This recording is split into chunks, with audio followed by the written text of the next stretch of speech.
مبلغ اسلام مولانا شاہ احمد نورانی صدیقی دامت برکاتہ عالیہ سے نورانی بیان فرمائے.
نحمده ونستعينه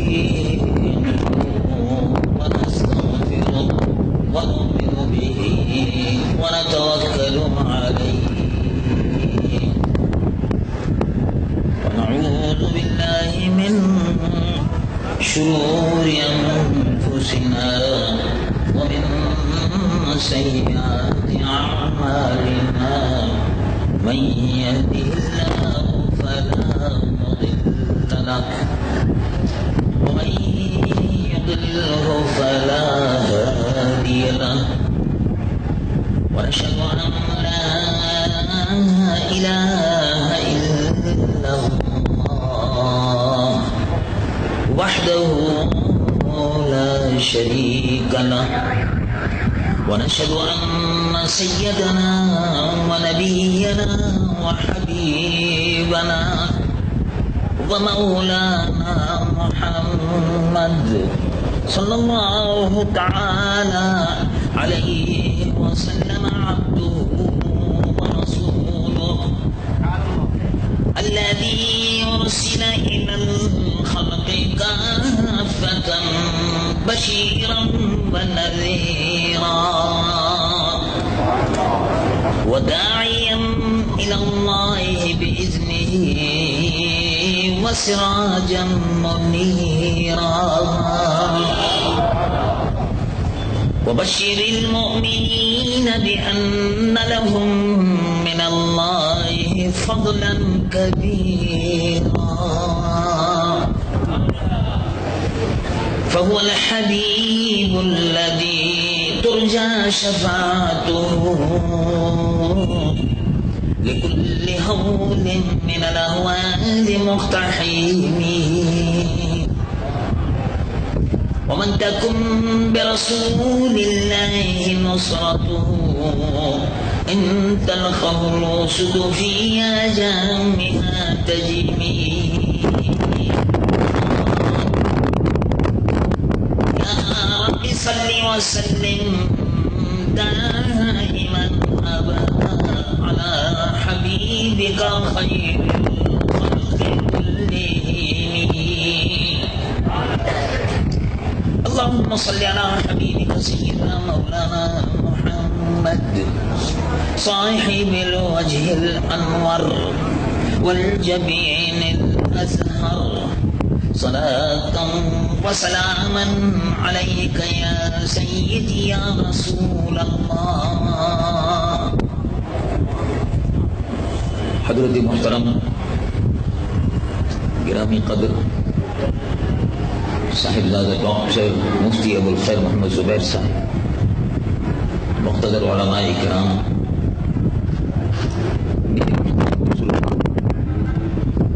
محترم بھائیوں، عزیز نوجوانوں اور پیارے پیارے بچوں، السلام علیکم ورحمۃ اللہ وبرکاتہ.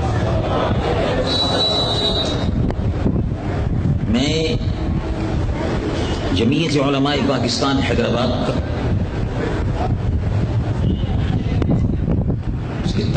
عہدیداران اور خادمین، انجمن نوجوانان اسلام اور انجمن طلباء اسلام، تمام عزیز نوجوانوں اور آپ تمام محترم بزرگوں کا اور بھائیوں کا دل کی گہرائیوں سے شکریہ ادا کرتا ہوں کہ آپ جمعیت علماء پاکستان کی دعوت پر اس جہاد کانفرنس میں شرکت کے لیے تشریف لائے، اپنے قیمتی وقت کی قربانی دی، اپنے آرام کو قربان کیا اور جہاد کے پیغام کو سننے کے لیے آپ تشریف لائے۔ جمعیت علماء پاکستان آپ کی اپنی دینی اور سیاسی جماعت ہے۔ وہ کیا وجہ ہے کہ جس میں ہم نے پورے صوبہ سندھ میں، پنجاب میں، پاکستان میں جہاد کانفرنس منعقد کر دی اور وطن عزیز کی حفاظت کے لیے، سرحدات کی حفاظت کے لیے جب فوجیں آگے بڑھ لیں، جب بھارت چیلنج کرتا ہوا اگر کشمیر میں گھسے، ہماری سرحدوں کے تقدس کو پامال کرے، اور فوجیں محافظین پاکستان، عساکر پاکستان جب اگلے مورچے پر ہوں تو پیچھے کے مورچے پر رضاکاروں کی بھرتی کرنے کے لیے، مجاہدین اور رضاکار بھرتی کرنے کے لیے ہم نے یہ سلسلہ کیوں شروع کیا ہے؟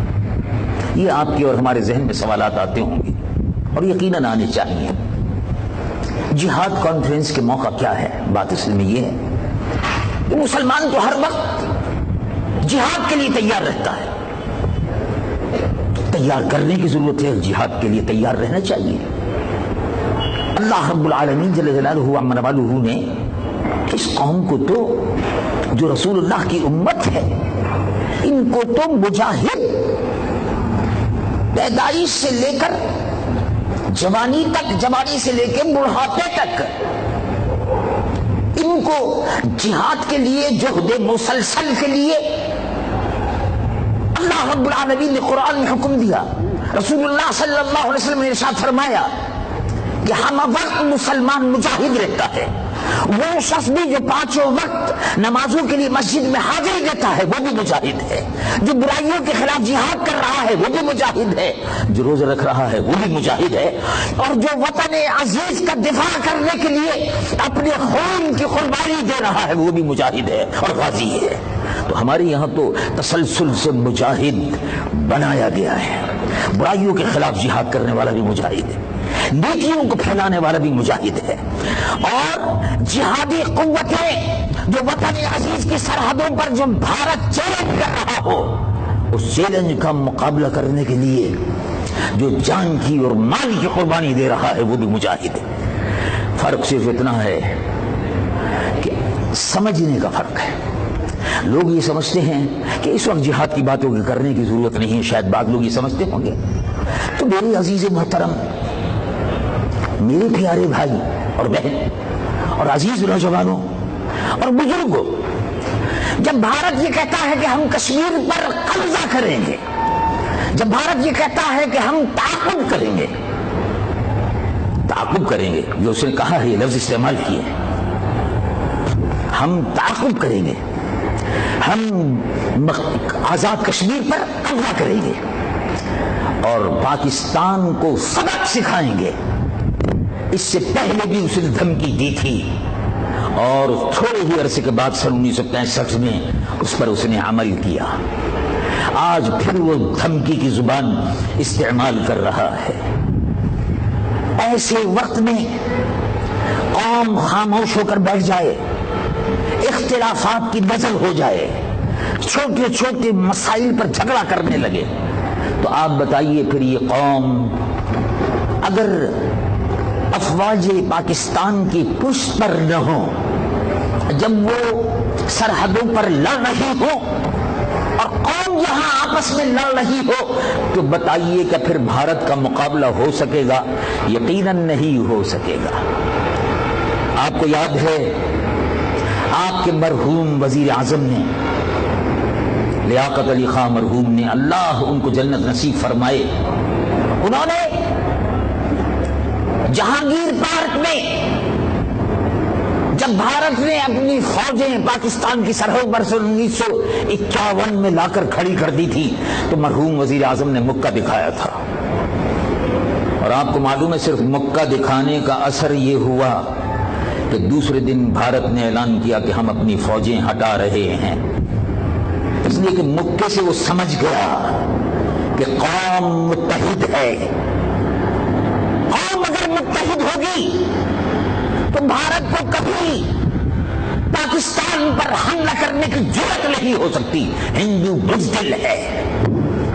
قوم متحد نہیں تھی مشرقی پاکستان میں تو بھارتی فوجیں ڈھاکے میں گھس گئی، اور اب وہ یہ سمجھتا ہے کہ جس طرح اس کی فوجیں ڈھاکے میں گھس گئی تھی اسی طرح اس کی فوجیں کراچی اور حیدرآباد اور لاہور میں گھس سکتی ہیں، لیکن اب اس کو معلوم ہونا چاہیے کہ الحمدللہ پوری قوم متحد ہے، اور اب ان کے پاس الحمدللہ ایٹمی ہتھیار بھی موجود ہے، اور اللہ تبارک و تعالی جل جلالہ وعم والہ جب قوم متحد ہو تو فتح و نصرت اس قوم کے اوپر اللہ کی رحمتوں کا نزول ہوتا ہے، وہ ناقابل شکست اور ناقابل تسخیر ہو جاتی۔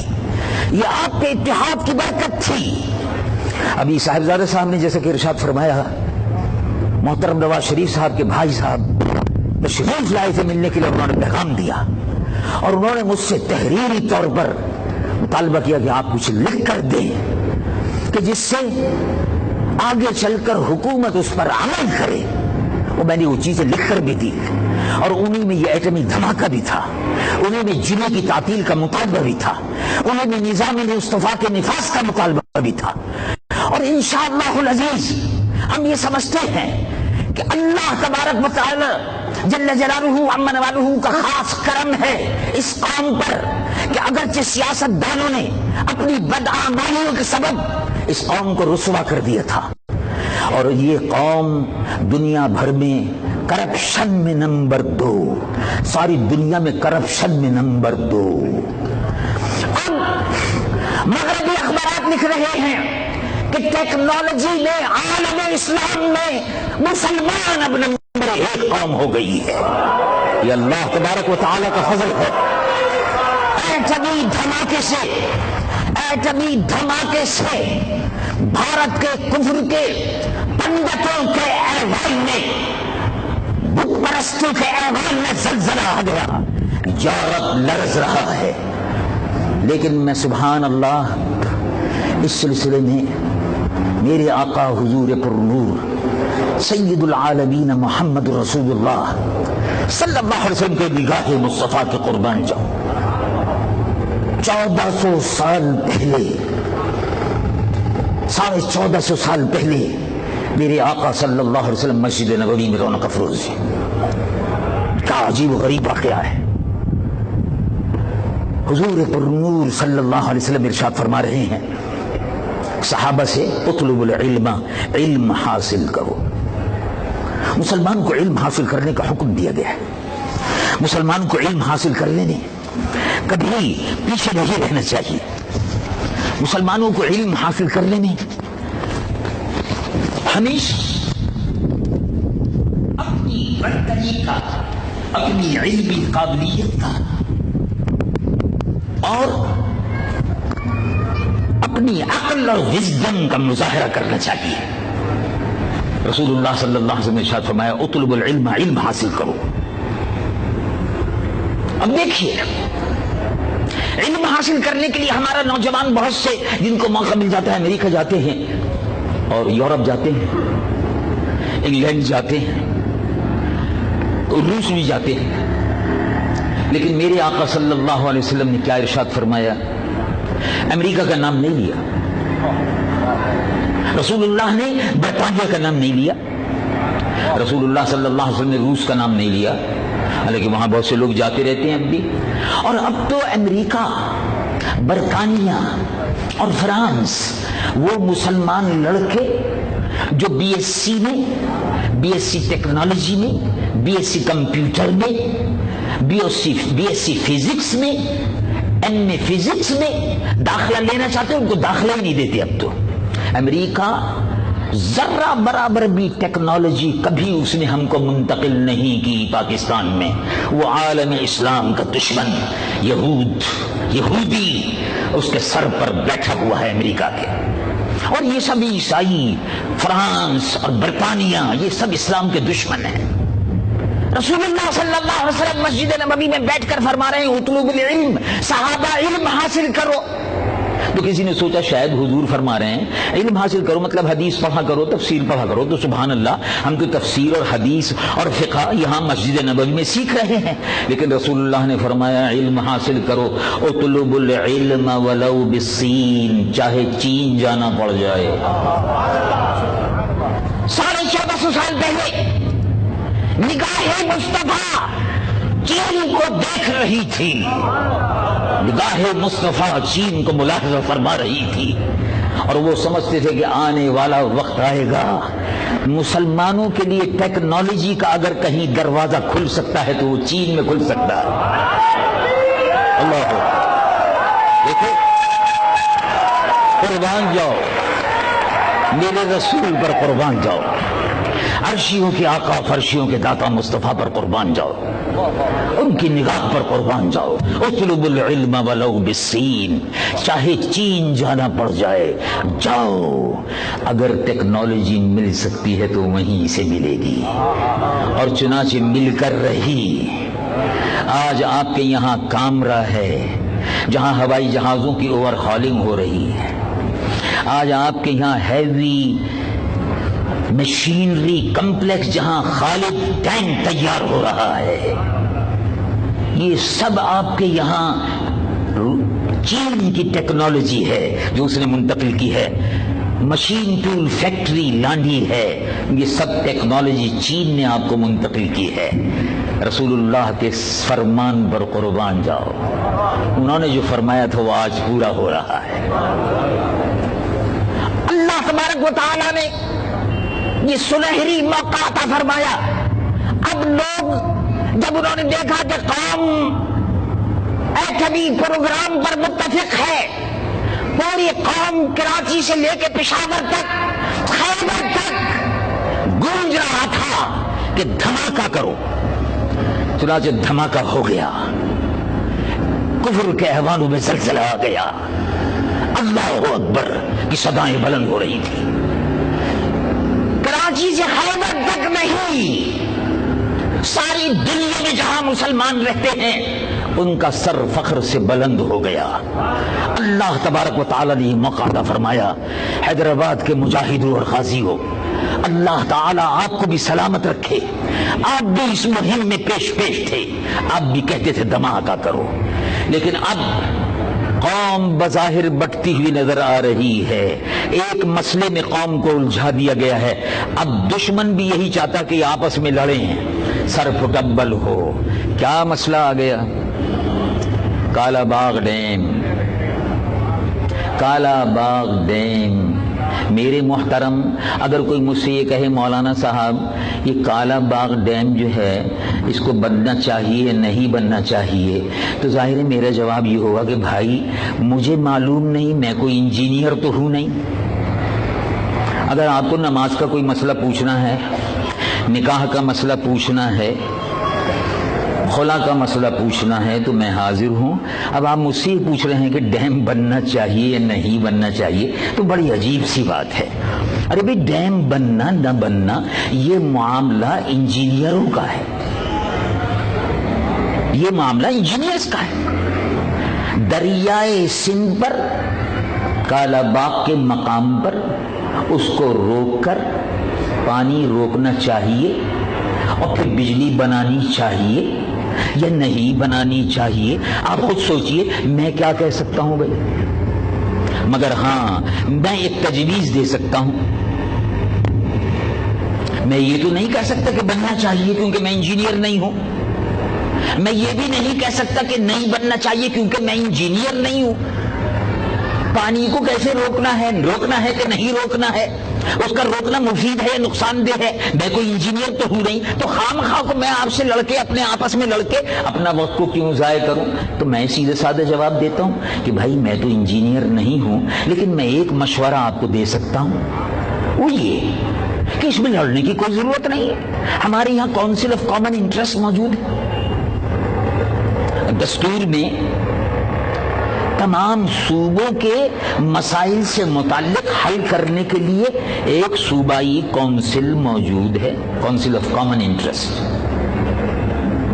ہمارے یہاں سپریم کورٹ موجود ہے، ہمارے یہاں ہائی کورٹ موجود ہے. ماشاءاللہ، اللہ تعالیٰ ان سب کو سلامت رکھے.